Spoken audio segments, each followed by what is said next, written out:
لله وحده والصلاة والسلام على من لا نبي بعده فقد قال الله تبارك وتعالى أعوذ بالله من الشيطان الرجيم بسم الله الرحمن الرحيم الذين إن مكناهم في الأرض أقاموا الصلاة وآتوا الزكاة وأمروا بالمعروف ونهوا عن المنكر وقال النبي صلى الله عليه وسلم سيد القوم خادمهم او كما قال علیہ الصلاۃ والسلام عافیت چاہو تو آؤ دامن اسلام میں، عافیت چاہو تو آؤ دامن اسلام میں، یہ وہ دریا ہے کہ جس میں ڈوبتا کوئی نہیں۔ صدر محترم، اساتذہ کرام، سامعین ذی وقار، 21ویں صدی کے اس ترقی یافتہ دور میں جبکہ انسان ترقیات کے منازل طے کرتا ہوا سورج کی شعاؤں کو گرفتار کر رہا ہے، ہواؤں پر کمندیں ڈال رہا ہے، شان کو اپنا مسکن بنا رہا ہے، مچھلی کی طرح پانی میں تیر رہا ہے اور پرندوں کی طرح ہواؤں میں اڑ رہا ہے۔ اگر پورے عالم پر ایک طائرانہ نظر ڈالی جائے، اطراف عالم کا ایک سرسری جائزہ لیا جائے تو ہر طرف ظلم و جور، جبر و تشدد، چوری و زناکاری، عصمت دری و عصمت فروشی کا بازار گرم دکھائی دے گا۔ چنانچہ اگر ایک طرف امریکہ اور ایران کے درمیان لفظی و نظریاتی جنگ چھڑی ہوئی ہے تو دوسری طرف شمالی جنوبی کوریا باہم ٹکرانے کے لیے بےتاب ہے۔ اگر ایک طرف عراق و افغانستان کی سرزمین مظلوموں کے خون سے رنگی نظر آئے گی تو دوسری طرف فلسطین میں مظلوموں کی چیخ و پکار سنائی دے گی۔ اگر ایک طرف پڑوسی ملک میں لگاتار گولیوں اور بموں کی گونج سنائی دے گی تو دوسری طرف سرزمین ہند میں فرقہ وارانہ فسادات کے شکار ہونے والے معصوم بچوں اور بیواؤں کی سسکیاں سنائی دے گی۔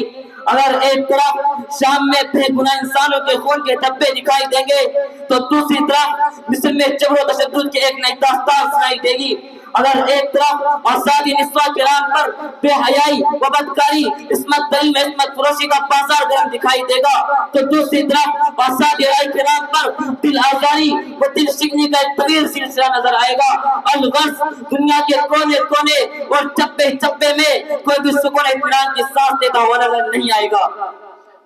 خواہ اس کا تعلق روحانیت پسند مشرق سے ہو، ایماندار پرست مغرب سے، ہر ملک، ہر ریاست اور خطے میں اضطراب و بے چینی نظر آئے گی۔ ظہر الفساد فی البر والبحر۔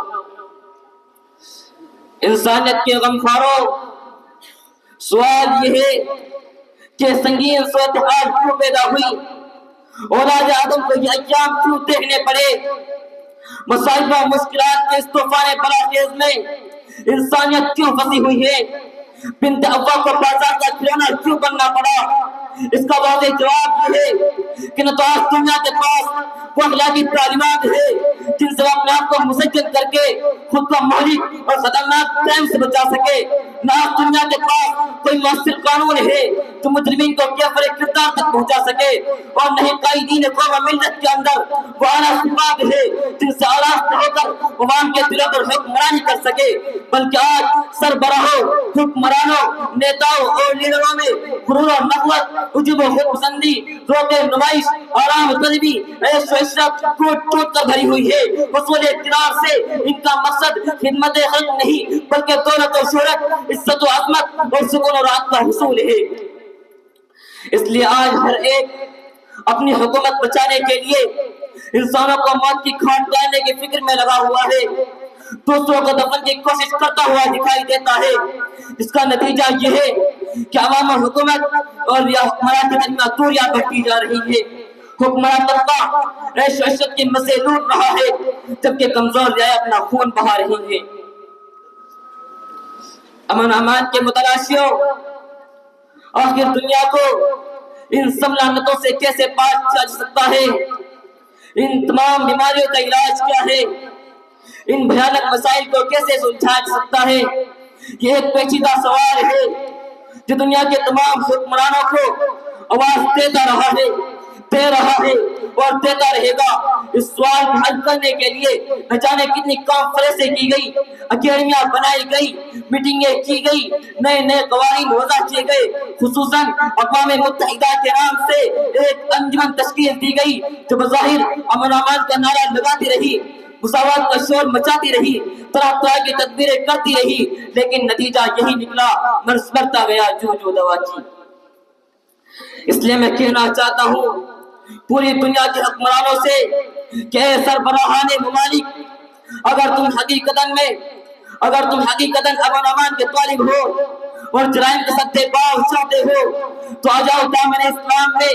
اپنا اسلامی تعلیمات و قوانین کو، کیونکہ مذہب اسلام ہی وہ انسانیت نواز مذہب ہے جس کی تعلیمات سے حیرت انگیز طور پر معاشرہ امن و امان سے مالا مال ہو جاتا ہے، الفت و محبت کے پھول کھلنے لگتے ہیں، اخوت و بھائی چارگی کی فضا قائم ہو جاتی ہے، ہمدردی و غمخواری کی کلیاں چٹکنے لگتی ہے، احترام انسانیت کی باد نسیم چلنے لگتی ہے، انسان اپنی جان و مال و عزت و آبرو کی طرف سے مطمئن ہو کر آفت کی فضا میں سانس لینے لگتا ہے۔ ان باتوں کی شہادت کے لیے خلافت راشدہ کا عہد ذرے کافی ہے۔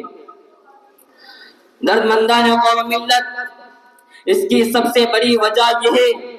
کہ مذہب اسلام نے جہاں احترام انسانیت کا درس دیا، وہی امن امان کی فضا کو برقرار رکھنے کے لیے عمل کی تعلیم دی۔ حاضرین مجلس، یہ قانون اسلام اور ضابطۂ حیات تھا مسلم حکمرانوں کے سامنے، جس کی وجہ سے انہوں نے سیادت قیادت کے روپ میں خدمت خلق کا وہ عظیم الشان فریضہ انجام دیا اور اس دنیا کو گلشن و گلستان میں تبدیل کر دیا۔ آج بھی رہبران عالم اگر اسلامی تعلیمات و قوانین کو پھر سے جا بنا لے تو پھر سے اولاد آدم خوشی و مسرت کے شادیانے بجانے لگے گی اور ایک بار اس دنیا میں پیار و محبت کی ہوائیں چلنے لگے گی۔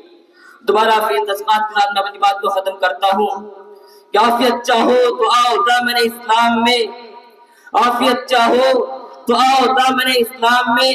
یہ وہ دریا ہے جس میں ڈوبتا کوئی نہیں، ہمارے نائن بناؤ۔